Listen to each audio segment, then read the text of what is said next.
여러분들 축구를 좋아하는 사람들이 꽤 많습니다.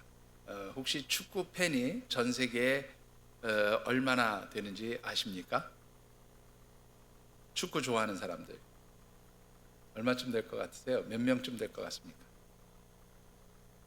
제가 한 통계치를 보니까요, 전 세계 인구를 70억으로 잡으면, 지구촌에 사는 모든 사람들의 수를 70억으로 잡으면 35억, 절반에 해당하는 사람들이 축구 팬이랍니다.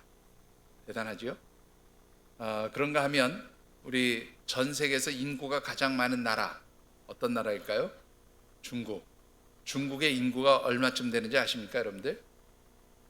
2016년 통계치를 2017년에 발표를 했는데 그 수치를 보니까 중국의 인구가 14억이래요.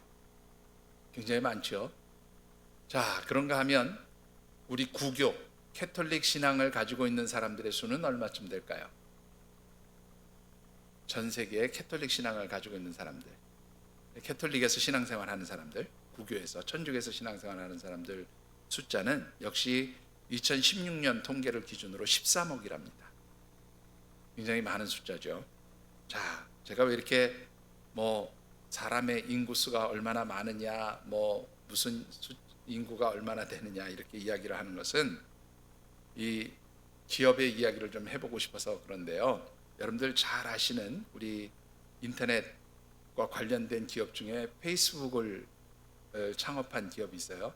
페이스북이라고 하는 그런 기업이 있는데, 이 페이스북의 창업주는 마크 저커버그라고 하는 그러한 사람입니다.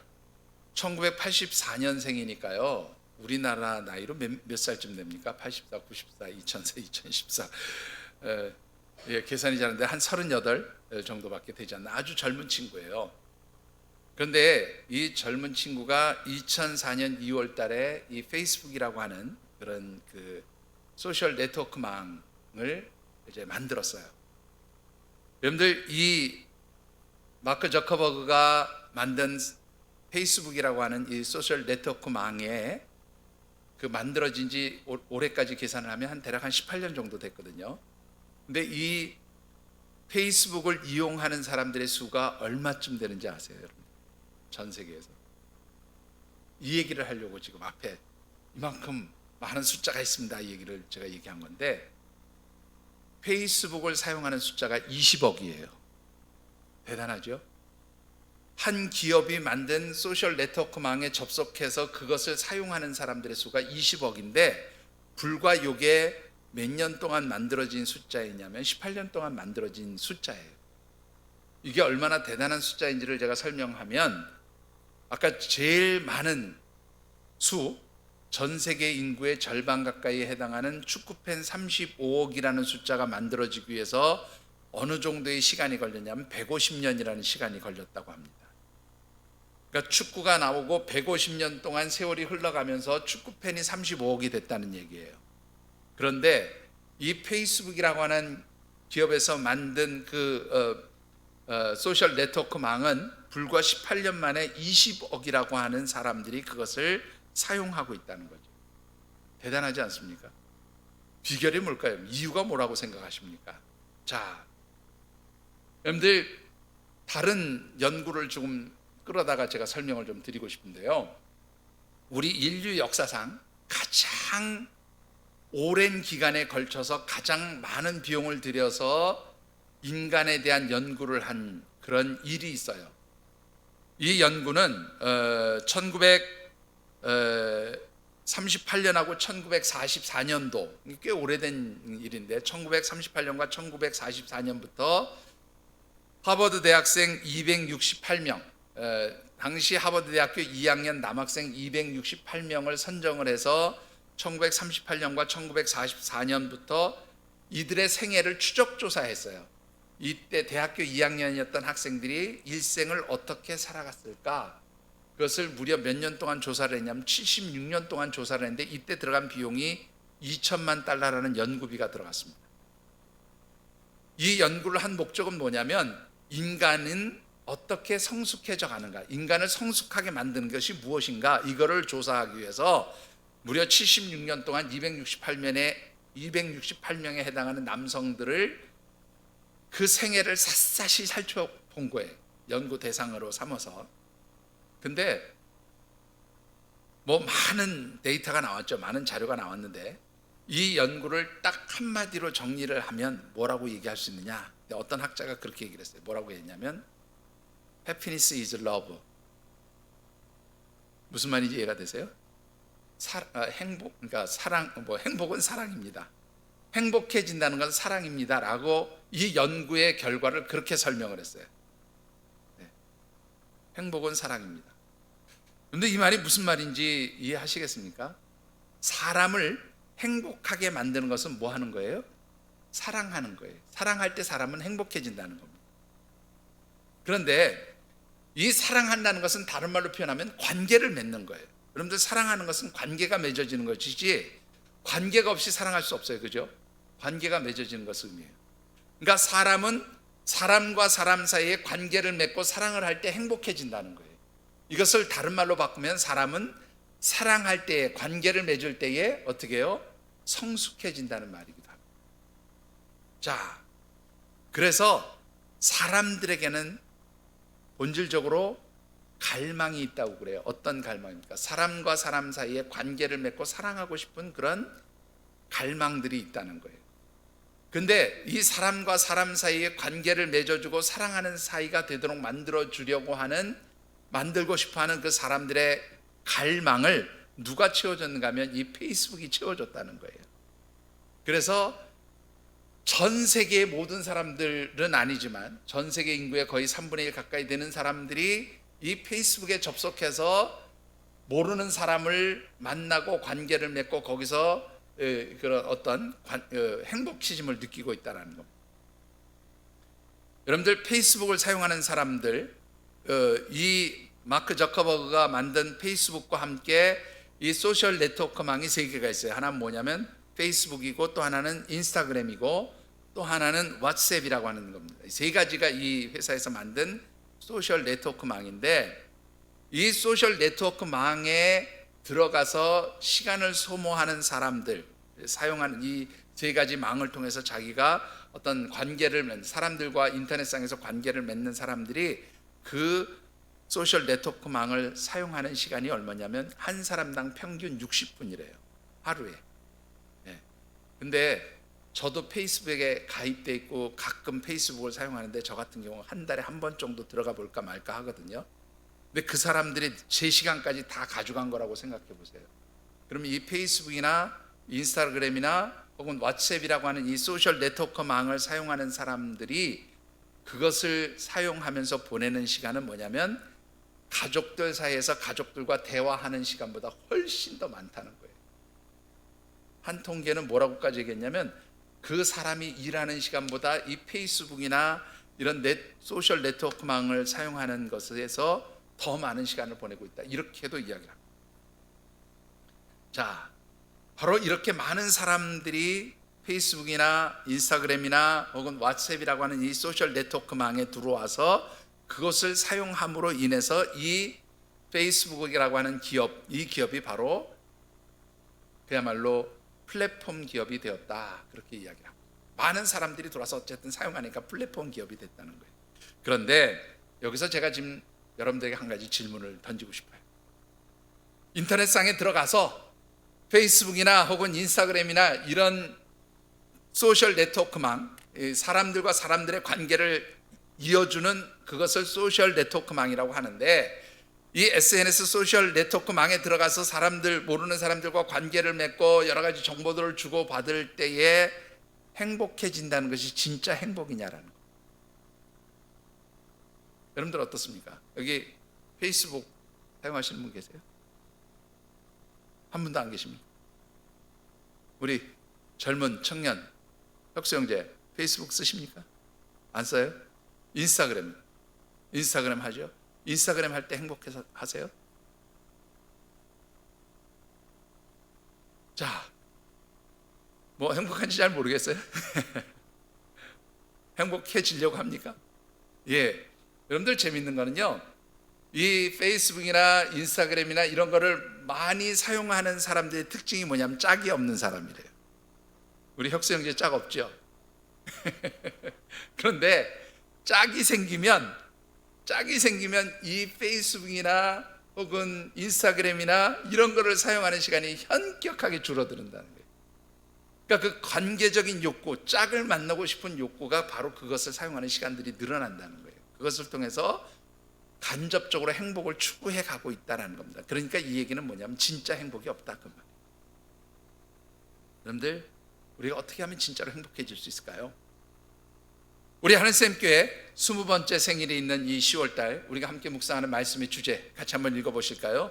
하늘샘, 영적 플랫폼이 되어야 합니다. 예, 한 번 더 읽어보시죠. 오늘 마지막입니다. 하늘샘, 영적 플랫폼이 되어야 합니다. 자, 교회는 구원받은 하나님의 백성, 곧 예수 그리스도를 통해서 구원받은 하나님의 백성들이 함께 모이는 신앙 공동체, 영적 공동체이지만 우리 하늘샘 교회가 단순히 신앙 공동체, 영적 공동체의 자리를 넘어서서 구원받은 하나님의 백성들이 모이는 그런 공동체라고 하는 특성을 넘어서서 하나님께서 우리 교회에 주신 비전과 사명들을 감당하기 위해서 또 어떤 교회가 되어야 할까, 어떤 그런 플랫폼과 같은 교회가 되어야 할까라고 하는 관점에서 말씀을 묵상하고 있습니다. 그래서 10월 첫 번째 주일 우리 하늘샘 교회 창립 주일에 드렸던 말씀은 우리 하늘샘 교회는 하나님의 성전을 사모하면서 성전에 나와서 하나님과 영적으로 교제하는 하나님의 백성들에게 축복의 통로가 되어지는 그런 영적 플랫폼 교회임을 말씀드렸습니다.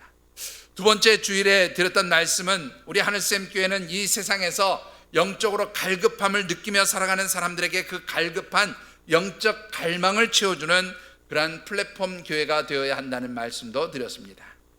지난 세 번째 주일에 드렸던 말씀은 우리 하늘샘 교회는 우리가 살아가는 동안에 만나게 되어지는 모든 인생의 문제들에 대한 해결을 받을 수 있는 그러한 영적 플랫폼 교회가 된다는 것도 말씀드렸습니다.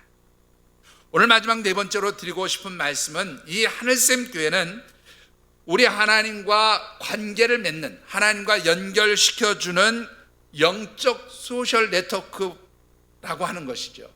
교회는 하나님과 우리 사이를 연결시켜주는 소셜 네트워크예요.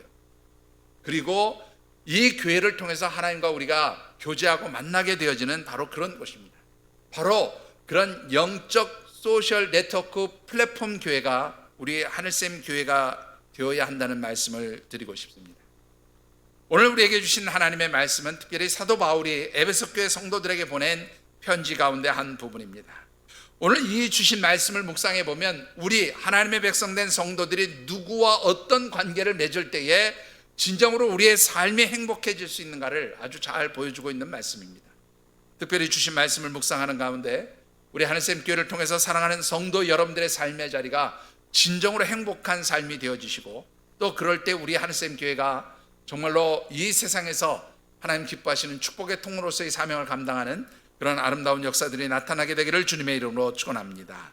자, 오늘 주신 말씀을 통해서 우리가 먼저 묵상해 보고 싶은 것은 우리의 삶을 행복하게 만들지 못하는 것이 무엇인가 하는 거예요.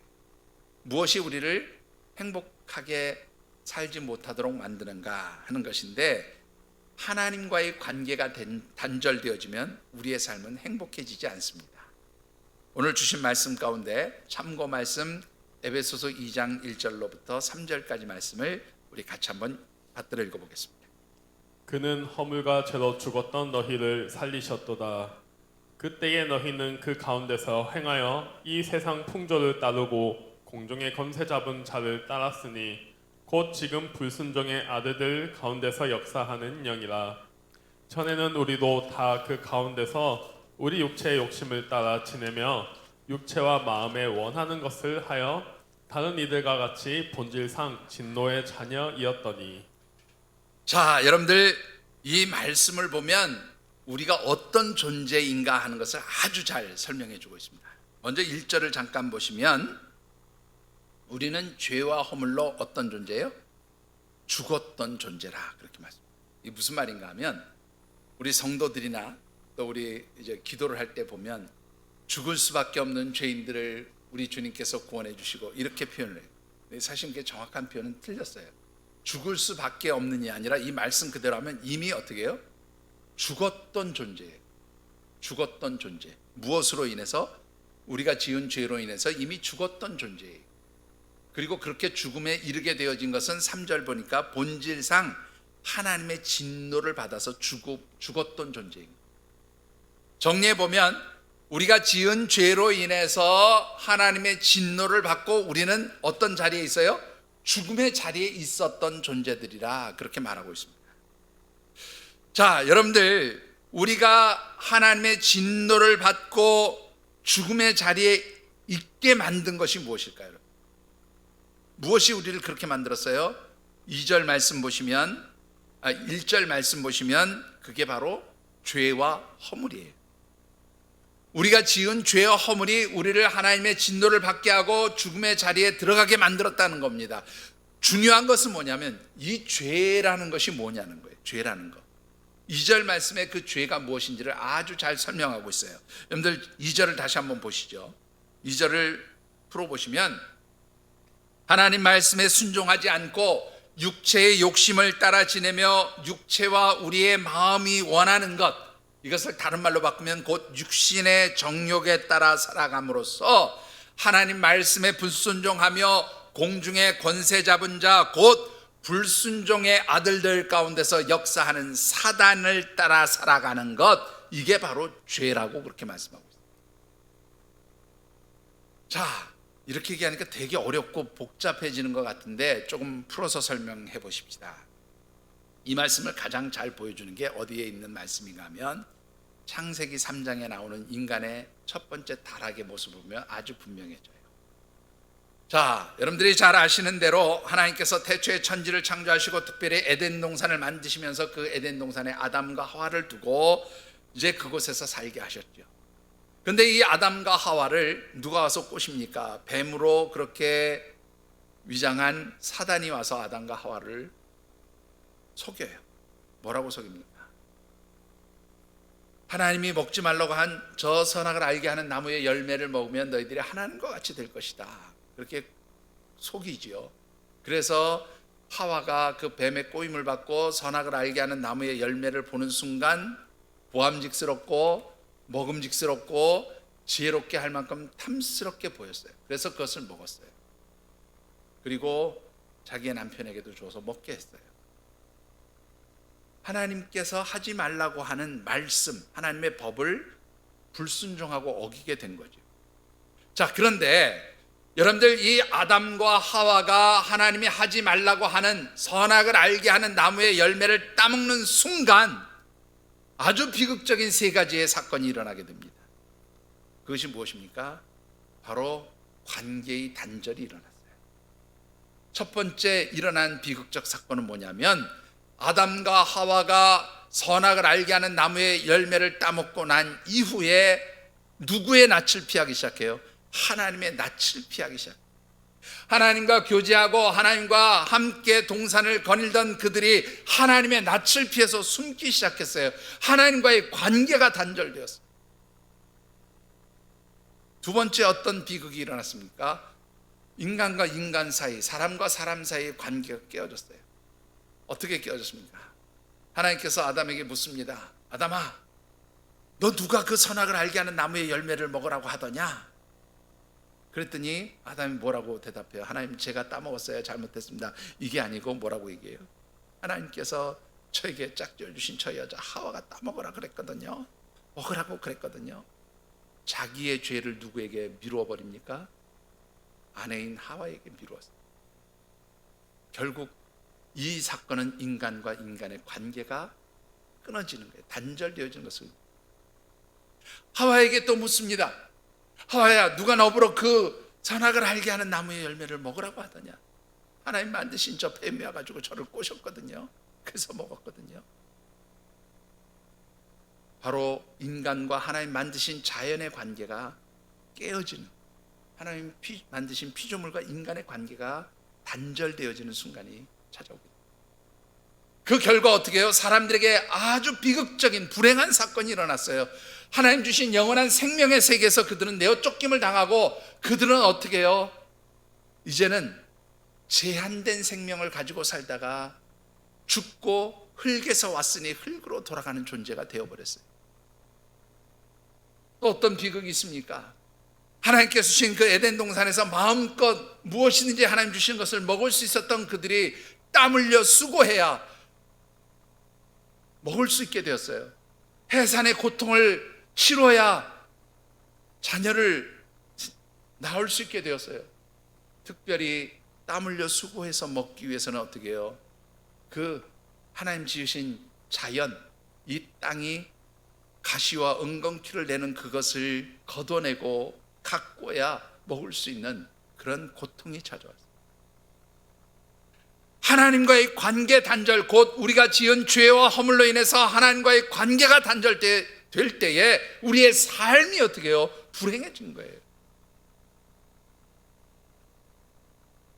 하나님과의 관계가 단절되어진 것은 앞서도 말씀드렸지만 사람과 사람의 관계가 단절되었고 우리와 하나님이 만드신 피조물의 세계가 단절되었어요. 그래서 불행해진 거예요. 아마 그래서 우리에게는 더 관계를 맺으려고 하는 그런 영적 갈망들이 있는지도 모르겠습니다. 그런데 중요한 것은 이 깨어진 하나님과의 관계 어떻게 회복할 수 있느냐라는 것입니다. 오늘 그 하나님과의 관계를 회복할 수 있는 방법이 16절과 18절에 아주 잘 나타나 있어요. 16절을 먼저 같이 받들어 읽어보겠습니다. 또 십자가로 이 둘을 한 몸으로 하나님과 화목하게 하려 하심이라. 원수된 것을 십자가로 소멸하시고 18절입니다. 이는 그로 말미암아 우리 둘이 한 성령 안에서 아버지께 나아감을 얻게 하려 하심이라. 예, 하나님께서는 죄와 허물로 인해서 하나님과의 관계가 단절되고 죽음의 자리에 들어가 있던 우리를 사랑하셔서 독생자 예수 그리스도를 내어주셨어요. 그리고 하나님께서 내어주신 독생자 예수 그리스도는 이 땅에 오셔서 십자가에서 죽으심으로 하나님과 우리 사이를 갈라놓고 원수되게 하였던 우리의 모든 죄의 문제, 바로 막힌 단처럼 하나님과 우리의 관계를 막아놓았던 그 모든 죄의 문제들을 해결해 주시고 하나님께 나아갈 수 있는 길을 열어놓으셨다. 그렇게 성경은 우리에게 말씀하고 있습니다. 자, 여기서 우리가 하나님께 나아간다는 것은 무엇을 의미합니까? 여러분들, 이 나아간다라는 말이요, 헬라어 성경에 보면 프로사고게라고 하는 단어를 쓰는데, 옛날 고대 근동지방과 헬라 문화권에서는 한 나라의 왕이 있으면 이 왕을 이제 만나기 위해서는요, 이 심사를 받아야 되는 일이 있었어요. 저 사람이 왕을 만날 수 있는 자격을 가진 사람인가, 이것을 심사하는데 어떤 사람이 그 자격을 심사해서 됐어, 너 통과, 그러면 이 사람들은 왕을 만나기 위해서 왕 앞으로 나아갈 수 있게 되는 거예요. 그 역할을 하는 사람은 어떤 경우는 가장 측근의 신하일 수도 있고 왕의 가장 가까운 가족일 수도 있어요. 하여튼 왕의 최측근이 왕을 만나기 원하는 사람들을 딱 불러다가 선별하는 겁니다. 아, 무슨 일 때문에 왕을 만나러 하느냐, 뭐 여차저차해서 제가 임금님 만나기 원합니다, 왕을 만나기 원합니다. 그러면 심사를 해가지고 넌 됐어, 들어가 봐. 안 돼, 너는 다시 돌아가. 이렇게 심사를 하는 사람이 있어요. 자, 그래서 이제 사람들은 그 심사를 받고 택함을 받아야 왕 앞으로 나가는 거예요. 그런데 중요한 것은 뭐냐면, 한번 그렇게 심사를 받았다고 계속해서 나갈 수 있는 게 아니에요. 왕 앞에 나갈 때마다 어떻게 해요? 그때마다 심사를 받아야 돼요. 택함을 받아야 해요. 그래야 왕 앞에 나갈 수 있는 거예요. 그런데 오늘 우리 주님 예수 그리스도께서는 하나님의 아들로서 우리의 왕이 되신 하나님 앞에 우리가 나아갈 수 있도록 길을 열어놓으셨어요. 무엇을 통해서요? 예수 그리스도께서 죽으신 그 십자가를 통해서 하나님 앞에 나아갈 수 있는 길을 열어놓으셨는데, 중요한 것은 예수님을 통해서 하나님 앞에 나아갈 수 있는 길이 열려졌다, 그 길을 내가 이제 얻었다라고 하는 것은 언제든지 하나님 앞에 자유스럽게 나갈 수 있다는 것을 의미하는 것이에요. 자, 이것을 우리 구약시대의 제사와 신약시대 이후 오늘 우리 시대의 예배를 통해서 잠시 설명을 드려볼까요? 그러면 이 말씀이 좀 더 쉬워집니다. 구약시대는 모든 사람들이 하나님 앞에 나아가기 위해서는 뭐 했어요? 제사를 드려야 했어요. 특히 자기의 모든 죄를 하나님 앞에 쏟아놓는 속죄의 제사, 번제로 하나님 앞에 제물을 드리고 그 제물을 드린 이후에야 하나님 앞에 나아갈 수 있었어요. 그렇죠? 하나님 앞에 나올 때마다 제사를 드려요. 그런데 여러분들 지금은 그런 과정이 없어졌어요. 여러분들이 언제든지 하나님 앞에 나와서 예배 드릴 수 있어요. 동물 잡지 않아도 돼요. 왜? 예수 그리스도께서 바로 십자가에서 죽으시고 유월절에 어린 양이 되셔서 우리의 모든 죄와 허물을 단 한 번에 해결해 주시고 우리로 하여금 언제든지 하나님 앞으로 나올 수 있는 그런 길을 열어주셨다라는 것입니다.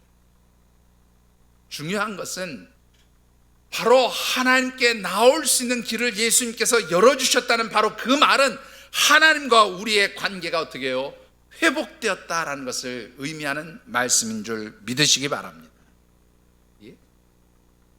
주님을 통해서 우리는 하나님과의 관계가 회복되었습니다.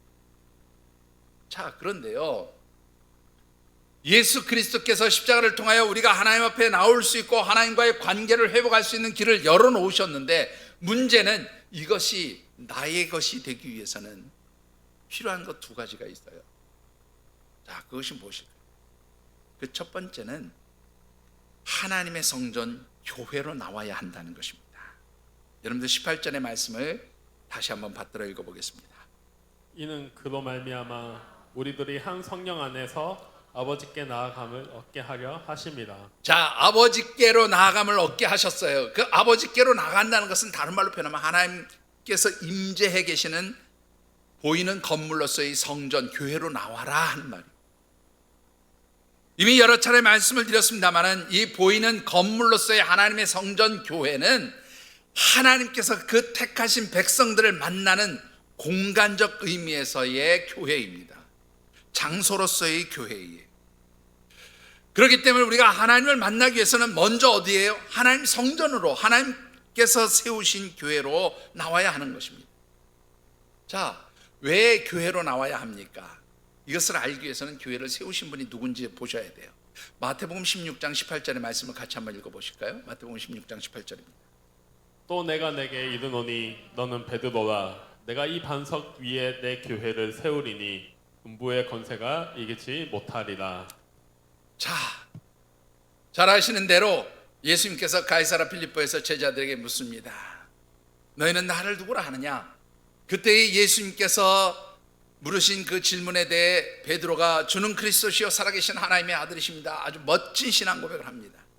그러니까 예수님께서 너는 반석이라, 베드로의 이름이 반석이라는 뜻이잖아요. 반석이라, 내가 내 위에 내 교회를 세우겠다. 네 베드로 위에 세운다는 말이 아니라 베드로의 그 신앙 고백 위에 내 교회를 세우겠다 그런 말씀. 자, 그런데 이 말씀을 보면 교회를 누가 세우셨어요? 하나님의 아들이신 예수 그리스도께서 세우셨어요. 그럼 왜 예수님께서 이 교회를 세우셨을까라는 것입니다. 여러분들, 우리가 하나님 앞에 나와서 하나님과 교제할 수 있는 것이 누구를 통해서요? 예수 그리스도를 통해서 하나님 앞에 나올 수 있다고 분명히 말씀드렸어요. 그러니까 예수 그리스도를 통해서 우리가 하나님 앞에 나올 수 있다는 말은 바로 예수님께서 세우신 이 교회를 통해서 하나님 앞에 나올 수 있는 거예요.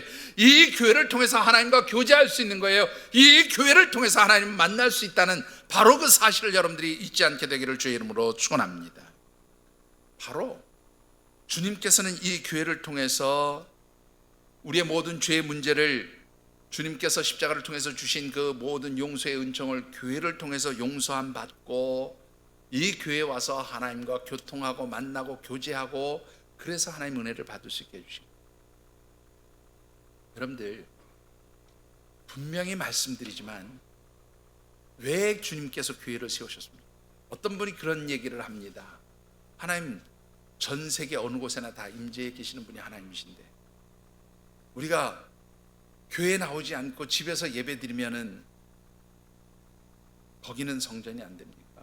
물론 이 코로나의 상황에서 우리가 어쩔 수 없이 그런 여러 가지 제약된 환경 때문에 집에서 예배 드리는 분들이 있어요. 우리 지금 집에서 영상으로 예배 드리는 우리 성도님들 다 그런 아픔들이 있죠. 근데 여러분들 분명히 아셔야 될 게 있습니다. 여러분들 만약에 하나님께서 어느 곳에서든지 우리를 만나신다면 굳이 교회를 만드실 필요가 없어요. 성전을 세우실 필요가 없습니다. 한번 생각해 보세요. 왜 하나님께서 보이는 건물로서의 성전을 세우게 하셨을까요? 구약시대에 왜 성막을 세우고 예루살렘 성전을 세우게 하셨을까요? 왜 신약시대에 예수님께서는 교회를 세우게 하셨느냐라는 거예요. 그것은 바로 이 자리가 하나님을 만나는 자리이기 때문에, 이 자리가 하나님을 만나고 교제하는 자리이기 때문에 주님께서 교회를 세워주신 겁니다. 여러분들, 우리가 하나님과 교제하며 하나님과 만나기 위해서 보이는 건물로서의 이 성전 교회에 나온다는 것은 아주 특별한 의미가 있어요. 어떤 의미가 있습니까? 여러분들, 히브리서 4장 16절의 말씀을 같이 한번 읽어보시죠.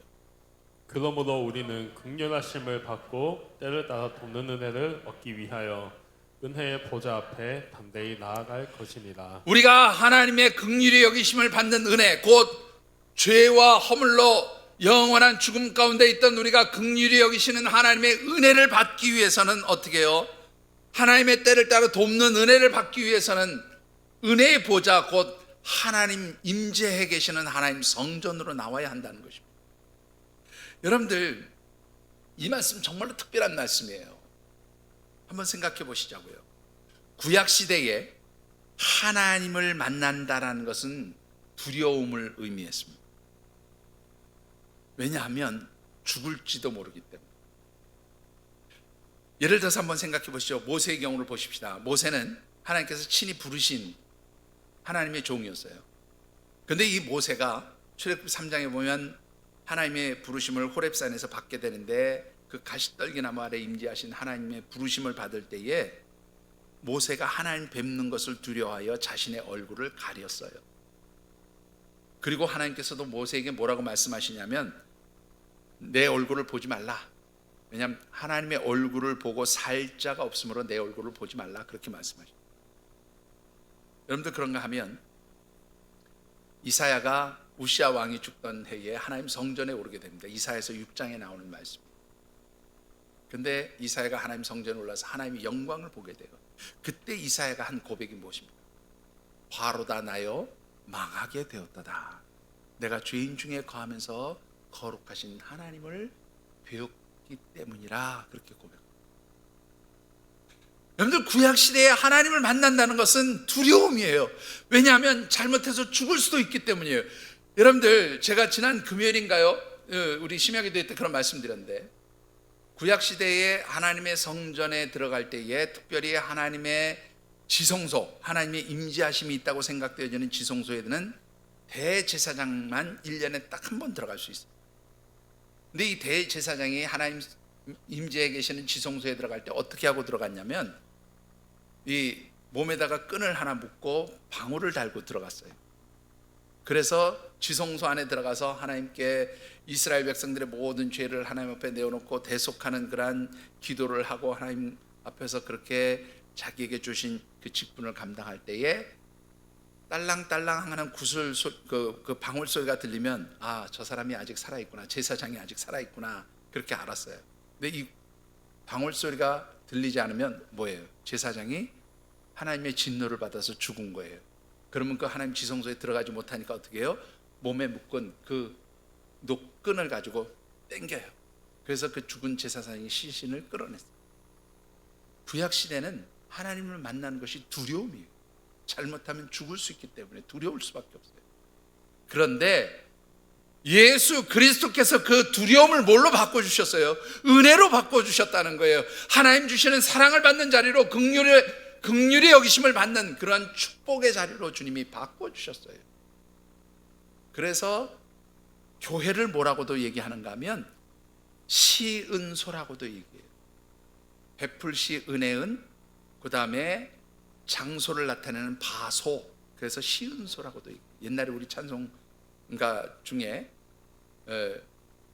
시은소 그런 찬양이 있어요. 지금은 주의 전 이렇게 바뀌었어요. 저는 개인적으로 시은소가 더 좋아요. 우리 찬양대 이름이 시은소입니다. 하나님이 베풀어 주시는 은혜를 받는 자리. 믿으시면 아멘 좀 하세요. 참, 어떤 자리에 앉아 있는지 그걸 모르세요? 이렇게 얘기하면 제일 먼저 찬양대가 아멘 해야지. 여러분들, 은혜를 받는 자리. 여러분들 이 자리는 하나님 은혜를 받는, 여러분들이 하나님 앞에 나온다는 것은 은혜 받기 위해서 나오는 자리, 축복의 자리인 거예요. 그렇기 때문에 여러분들이 성전에 나오셔야 하는 줄 믿습니다. 여러분들, 이 코로나가 정말로 우리를 힘들게 하고 하나님 앞에 나오는 은혜 받는 자리를 나오지 못하게 만들었지만, 이제 여러분들이 이 은혜의 자리로 나올 수 있도록 힘쓰셔야 하는 줄 믿으시기 바랍니다.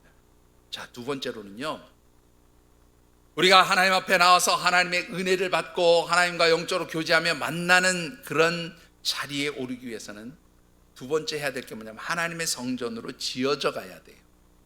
자, 우리 21절과 22절의 말씀을 같이 받들어 읽어보겠습니다. 그의 안에서 건물마다 서로 연결하여 주 안에서 성전이 되어가고 너희도 성령 안에서 하나님이 거하실 처소가 되기 위하여 그리스도 예수 안에서 함께 지어져 가느니라. 자, 그의 안에서, 그는 예수 그리스도 안에서, 그런 말이죠. 건물마다 서로 연결하여 주 안에서 성전이 되어져 간다. 이 무슨 말이냐면, 건물은 성도들을 의미해요. 이 개념을 사도 바울이 다른 곳에서는 뭐라고 얘기했냐면 지체라고도 얘기했어요. 예수 그리스도 안에서 건물인 성도들이 결합돼서 뭐를 이뤄야 하나님의 성전을 이룬다, 그렇게 말씀합니다. 그런데 여기서 말하는 성전은 조금 전에 말씀드렸던 성전과는 또 다른 의미지요. 아까 제가 말씀드렸던 성전, 교회는 보이는 건물로서의 성전을 의미하는 것이라면, 여기에서 말씀드리는 것은 뭐냐면 보이지 않는 신앙 공동체, 성도들의 모임인 우리의 영적 공동체를 또 뭐라고 표현하면 성전, 교회라고도 표현을 해요.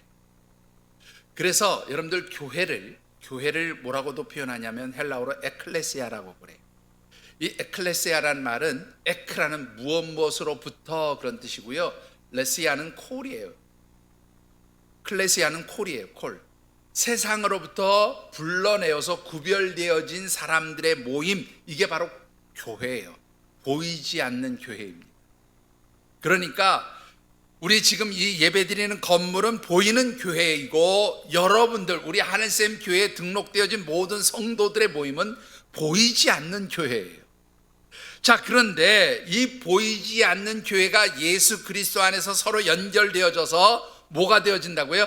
성전이 되어간다, 그렇게 말씀하고 있습니다. 근데 이 성전이 되어간다는 말을요, 가장 쉽게 표현하면 무슨 뜻인가 하면 건축 중에 있다, 그런 말이에요. 성전을 건축 중에 있다. 여러분들, 성전을 건축 중에 있다는 이 말을요, 좀 더 분명하게 설명을 드리려면 두 곳을 한번 읽어보시면 좋겠어요. 먼저 에베소서 1장 22절과 23절을 같이 한번 읽어보시죠. 또 만물을 그의 발 아래에 복종하게 하시고 그를 만물 위에 교회의 머리로 삼으셨느니라. 교회는 그의 몸이니 만물 안에서 만물을 충만하게 하시는 이의 충만한 민이라. 예, 고린도전서 12장 27절 말씀도 읽어보십시다. 너희는 그리스도의 몸이요 지체의 각 부분이라. 자, 여러분들, 예수 그리스도께서 교회의 머리가 되시고 우리는 그 예수 그리스도의 지체라, 그렇게 말씀하고 있어요. 즉 교회의 머리는 누구예요? 예수님이세요. 그리고 그 교회의 지체는 우리예요. 그러니까 우리는 몸된 교회, 예수 그리스도, 교회의 머리가 되신 예수 그리스도의 몸을 이루는 지체들이에요. 지체가 여러분들 제대로 된 지체, 건강한 지체가 되려면 어떻게 해요? 모든 지체들이 잘 어떻게 해요? 결합되어 있어야 돼요. 그리고 그 다음에 어떻게 해요? 성장해 가야 돼요. 여러분들, 우리가 영적으로 성장해 가야 건강한 성도인 거예요. 그런데 그 영적 성장이 나 혼자 있으면서 성장되는 게 아니에요. 전제가 되는 게 뭐냐면 지체들이 함께 연결되어서 예수 그리스도와 함께 있을 때에 어떻게 해요? 성전으로 성장해 가는 거예요. 성전으로 되어져 가는 거예요. 이것을 우리가 조금 어려운 말로, 신학적인 말로 표현하면 뭐가 되냐면 성화되어져 가는 거예요. 거룩해져 가는 거예요. 여러분들, 우리가 그냥 나 혼자 집에서 열심히 말씀 보고 기도한다고 거룩해지는 게 아니에요. 성도들은 신앙 공동체 안에서 예수 그리스도와 함께 성도들이 함께 공동체를 통하여서 영적 경험을 나누고 하나님 말씀을 나누고 하나님 말씀을 듣고 주님과 만나고 교제할 때에 영적 성장이 일어나요. 거룩함이 일어나요. 성화가 되어지는 거예요. 그럴 때 여러분들이 진정으로 하나님께서 거하시는 뭐가 돼요? 성전이 되는 겁니다. 그래서 여기 보시면 마지막 절에 이렇게 되어 있어요. 너희도 성령 안에서 하나님이 거하실 처소가 되기 위하여 그리스도 예수 안에서 함께 지어져 가느니라. 예수 그리스도와 연결되어서 모든 성도들이 하나의 공동체 함께 협력하고 서로 지체가 연결되어서 신앙의 경험을 나누고 하나님 말씀을 듣고 예수 그리스도와 함께 교통하게 될 때에 우리가 진정으로 하나님의 임재하심이 있는 보이지 않는 성전으로서의 성도가 되어진다, 그런 말이에요. 여러분들 집에서 혼자 신앙생활하는 건 물론 그것을 제가 잘했다 잘못했다 판단하고 싶지 않아요. 그러나 하나님 말씀에 비추어 보면 성도들의 신앙생활은 하나님께서 세우신 이 보이는 건물로서의 교회와 이 교회에서 모이는 보이지 않는 우리의 영적 공동체, 신앙 공동체, 하늘샘 가족들이 모여서 함께 이루어가는 이 보이지 않는 성전에서 서로 영적 경험을 나누고 교제하고 함께 서로 격려하고 하나가 될 때에 영적 성장이 일어나요. 이 영적 성장이 일어나는 게 바로 보이지 않는 성전이 세워져 가는 거예요. 그 보이지 않는 성전이 세워질 때에 바로 거기에 하나님의 영이신 성령께서 임재하시고 그 성령을 통해서 우리가 하나님과 교제하고 만나고 하나님의 은혜를 받게 되어진다라고 하는 것입니다. 사랑하는 성도 여러분, 이 하늘샘 교회는 바로 여러분들이 하나님과 관계를 맺고 하나님과 연결되어지는 영적 소셜 네트워크가 되어지는 줄 믿으시기 바랍니다. 그래서 여러분들이 이 성전에 오르셔야 돼요. 그래서 이곳에서 성도의 교제가 일어나야 돼요. 여러분들, 그런데 여기에 또 기본적으로 중요한 요소가 두 가지가 또 있어요. 우리가 교회로 오르고 하나님 성전에 나오고 하나님 성전에 와서 성도들이 아름답게 교제할 때 건강한 영적 공동체에 보이지 않는 하나님의 성전이 세워지는데 이 하나님의 성전이 바르게 세워지기 위해서는 두 가지가 전제돼야 돼요. 자, 그게 무엇입니까? 여러분들 20절 말씀을 같이 받들어 읽어보겠습니다. 20절입니다. 너희는 사도들과 선지자들의 터 위에 세우심을 입은 자라. 그리스도 예수께서 친히 모퉁이 돌이 되셨느니라. 자, 사도들과 선지자들의 터 위에 세움을 받았다는 말은 무슨 말인가 하면요, 지금까지 우리 모든 교회 역사를 통해서 하나님께서 세우신 주의 종들, 사도들, 선지자들을 통해서 전해주신 하나님의 말씀을 의미해요. 하나님의 말씀 위에 교회가 세워지는 거예요. 그리고 그 하나님의 말씀 위에 세워진 교회의 가장 중심이 누구냐면 모퉁이 돌 대신 예수 그리스도예요. 이 모퉁이 돌이라는 말은 건축을 할 때 있어서 이스라엘 백성들에게 건축을 할 때 있어서 가장 기준이 되어지는 자리를 의미해요. 그리고 이 모퉁이 돌에는 그 건물의 소유주의 이름을 적게 돼 있어요. 그러니까 예수 그리스도께서 모퉁이 돌이 되셨다는 의미는 예수님께서 우리 삶에 뭐가 되시는 거예요? 주인이 되셨다는 말. 그리고 예수님께서 우리 삶의 기준이 되신다는 말. 예수님께서 우리의 삶의 주관자가 되시고 우리의 모든 기준이 되어주셔서 우리가 예수 그리스도를 중심으로 하나님 말씀에 든든히 서서 교회가 세워져 갈 때에 건강한 교회, 건강한 영적 공동체, 건강한 하나님의 성전이 세워지게 되는 줄 믿으시기 바랍니다. 그렇게 될 때에 하나님 우리 가운데 임재하시는 거예요. 그렇게 될 때 하나님 우리에게 은혜를 주시는 거예요. 그래서 이 하나님의 성전이 은혜의 보좌가 되어지는 것입니다. 우리가 하나님 말씀과 예수 그리스도를 중심으로 해서 성도들의 아름다운 교제와 공동체를 통해서 하나님과 교통하고 하나님과 만나고 하나님과 깊이 관계를 맺게 될 때에 하나님 우리에게 어떤 축복을 주십니까? 여러분들 먼저 19절의 말씀을 같이 한번 받들어 읽어보겠습니다. 19절입니다. 그러므로 이제부터 너희는 외인도 아니요 나그네도 아니요 오직 성도들과 동일한 시민이요 하나님의 건속이라. 자, 여기 보시면 제일 중요한 말이에요. 성도들이란 말은 구약시대에 말하는 택하신 백성, 이스라엘 백성, 성민이란 말과 똑같은 말이에요. 히브리어로 얘기하면 하기온이라고 하는 단어를 쓰는데요, 이 하기온이라는 말은 구별돼서 특별히 택한 그 성도들과 동일하게 이제 뭐가 되었냐면 하나님 나라의 시민이 되었다, 하나님 나라의 백성이 되었다. 그러니까 과거에 옛날에는 이스라엘 백성들만 하나님 택하셨지만 이제는 예수 그리스도를 통해서 우리가 뭐가 됐어요? 하나님 나라 천국 백성이 되었다는 말. 근데 이 천국 백성이 되었다는 말은 다른 말로 표현하면 권속이라는 말은 뭐냐면 가족이 되었다. 오늘 저와 여러분들은 하나님의 은혜를 받고 하나님 성전에 나올 때에 하나님의 가족, 하나님의 자녀가 되는 그러한 놀라운 축복을 받게 되어지는 줄 믿으시기 바랍니다. 그 다음에 주시는 말씀이 뭐냐면 17절이에요. 17절을 같이 받들어 읽어보겠습니다. 또 오셔서 먼데 있는 너희에게 평안을 전하시고 가까운 데 있는 자들에게 평안을 전하셨으니. 평안이라는 단어가 나오는데요, 에이레네라고 하는 단어. 이 에이레네는 단어, 헬라어 에이레네라는 단어가 구약에서 뭐냐면 샬롬이에요. 샬롬. 이 샬롬이라는 말은, 이 에이레네라는 말은 똑같은 의미인데요, 모든 것이 부족함이 없는 완벽하게 채워진 상태를 의미해요. 그래서 이 샬롬은 곧 하나님 축복이고, 이 하나님 축복은 곧 무엇과 연결되냐면 행복과 연결돼요. 진정한 행복은 하나님 주시는 은혜를 받을 때 그 삶이 행복해지는 거예요. 진정으로 복된 삶이 되는 거예요. 그래서 제가 여러 번 말씀드렸는데, 마태복음 5장에 보면 산상순이 나와요. 심령이 가난한 자는 복이 있나니 천국이 저희 것이며 쭉 애통하는 자는 복이 있나니 저희가 위로를 받을 것이며 계속 나오잖아요. 그 복이라는 말이 무슨 뜻인가 하면 행복해질 것이며 그런 뜻이에요.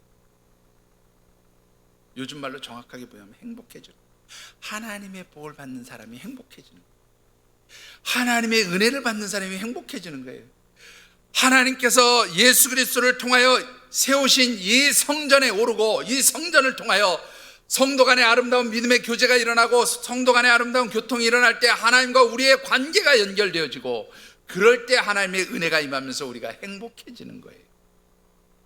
여러분들, 하늘샘 재단은 그래서 여러분들에게 축복의 통로, 여러분들을 행복하게 만드는 영적 플랫폼, 하나님과 우리를 연결시켜주는 영적 소셜 네트워크가 되어지는 줄 믿으시기 바랍니다.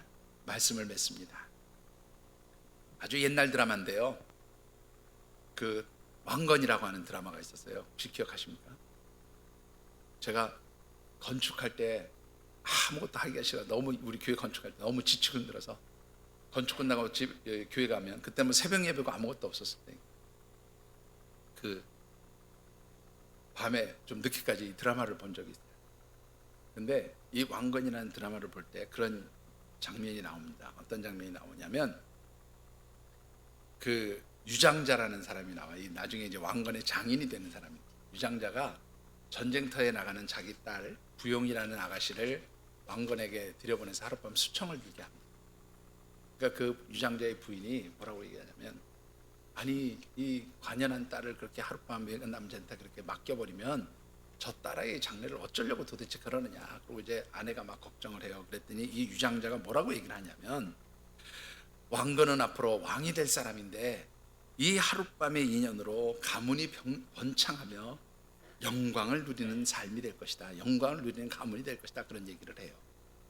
뭐 제가 대사를 정확하게 기억은 못하지만 대략 그런 내용입니다. 여러분들, 대통령의 가족이 되면 어떨 것 같으세요, 여러분들? 뭐 내 생에 그런 일은 일어나지도 않을 거라고 여러분들 생각하시겠지만 상상하는 것도 즐겁잖아요. 만약에 여러분들이 가족 중에 혹은 여러분들의 아버지가 아니면 여러분들의 자녀가 이 다음에 대통령이 된다면 어떻게 될 것 같아요? 굉장히 행복할 것 같죠? 가문의 영광이 될 것 같아요, 그죠?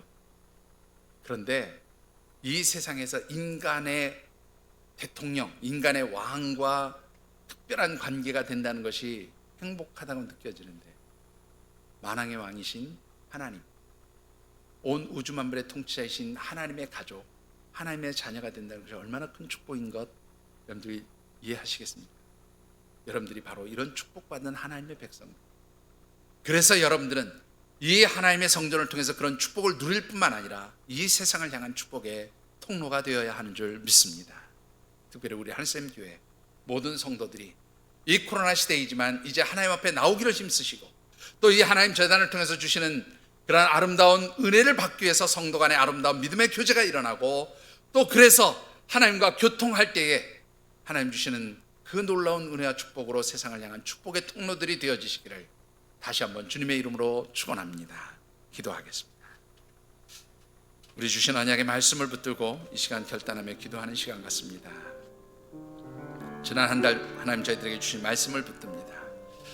하나님, 우리에게 허락하신 우리의 믿음의 뿌리가 내려있는 이 하늘샘 성전, 이곳은 하나님의 은혜를 받는 자리, 하나님 우리에게 축복하시는 시운소가 되어지며, 또한 우리의 모든 그러한 삶의 문제가 하나님의 은혜 가운데 해결되어지고 우리의 영적 갈망이 참으로 해갈되어지는 자리이며 하나님 축복을 받는 자리임을 다시 한번 깊이 말씀을 통해 깨닫게 하시니 감사드립니다. 이제 하나님, 저희들이 이 주신 하나님의 놀라운 축복을 받고 이제는 세상을 향하여 나갈 수 있는 하나님 백성들 되게 하시고 세상을 향한 축복의 통로가 되게 하여 주시옵소서. 우리 한 달 동안 주신 말씀을 묵상하고 또 느끼고 깨달은 대로 이 시간 결단하며 기도하는 시간 같습니다. 사랑의 아버지 하나님, 하나님 주시는 감사합니다.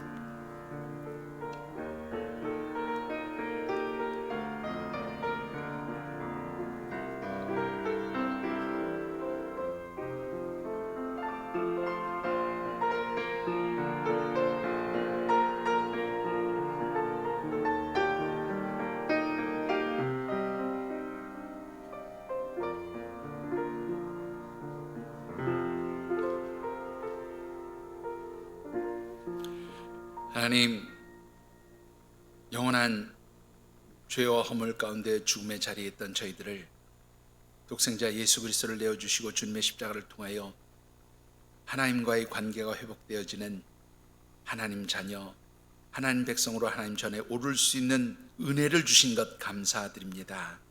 하나님, 이제 하나님과 온전한 관계를 회복할 수 있는 길을 우리 주님께서 열어주셨사오니 저희들이 이 하나님 성전에 오르기를 더욱더 힘쓰게 하옵시고, 또 이 하나님 성전에 오를 때마다 아름다운 믿음의 교제, 보이지 않는 우리 신앙 공동체, 영적 공동체인 성도들과 아름다운 영적 교제를 나눈과 동시에 하나님과 깊이 연결되어지는 영적 교통이 일어나게 하셔서 하나님 전에 오를 때마다 은혜 받게 하시고, 그 주시는 하나님의 은혜를 통하여 우리의 삶이 행복해지게 하여 주시옵소서. 그리할 때 하나님 주시는 은혜를 받은 우리들 세상을 향한 축복의 통로들로 살아갈 수 있도록 축복하여 주시옵소서. 하나님 도우시며 또한 함께 해주시기를 간절히 소원하오며, 이제는 성부, 성자, 성령 하나님의 인도하시고 교통하시는 은총의 역사가 우리 주님을 통하여 하나님 앞에 나오며 하나님과 온전한 영적 관계를 회복하고, 그래서 하나님 주신 은혜로 그 삶이 행복해지며 또한 하나님 주신 그 축복을 이 세상 사람들에게 나누어주는 축복의 통로가 되어지므로 더 큰 기쁨과 행복을 누리며 살아가기를 다짐하며, 삶의 자리로 나가는 모든 주의 백성들과 이들의 가정과 경영하는 기업, 땀 흘려 일하는 직장과 일터, 선물로 주신 자녀들, 연로하신 부모님, 그리고 이 나라와 민족 세우신 주의 성전들, 또한 주께서 피로 값주고 세우신 이 하늘샘 재단과 우리 교회가 꿈꾸고 소망하는 여러 가지 사역 비전 위에, 또한 하나님의 백성들이 한 주간도 살아가는 모든 삶의 자리와 발걸음 위에, 무엇보다도 코로나 바이러스로 인하여 실망하고 고통당하는 지구촌 모든 영혼들 그 머리 위에 늘 함께 하시기를 간절히 축원하여지이다. 아멘.